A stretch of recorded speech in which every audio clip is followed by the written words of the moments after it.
ورحمۃ اللہ وبرکاتہ۔ سر سونو شرما صاحب کا قیمتی جملہ ہے۔ وہ فرماتے ہیں کہ غریب لوگ جو پور لوگ ہیں وہ گردن سے نچلا حصہ اپنا لگا کر روزی کماتے ہیں، اور رئیس لوگ یا پھر پڑھے لکھے لوگ گردن سے اوپر والا حصہ جو ہے استعمال کر کے پیسہ کماتے ہیں۔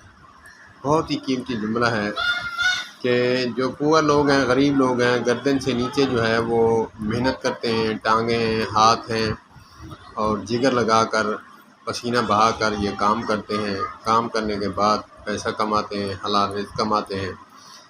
تو بےعینی اسی طرح گردن سے اوپر جو ہے یہ ہے دماغ اور زبان، منہ ہے، چہرہ ہے، کان ہے، آنکھیں ہیں۔ تو علم والا جو بندہ ہے وہ دیکھتا بھی ہے، بولتا بھی ہے، کانوں سے سنتا بھی ہے اور دماغ سے سوچتا بھی ہے۔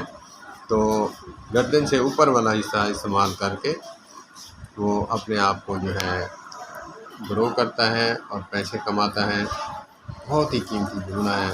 اللہ پاک ہمیں بھی علم والا بنائے، اور جن کے پاس علم نہیں ان کو علم دینے والا بنائے۔ والسلام علیکم ورحمۃ اللہ۔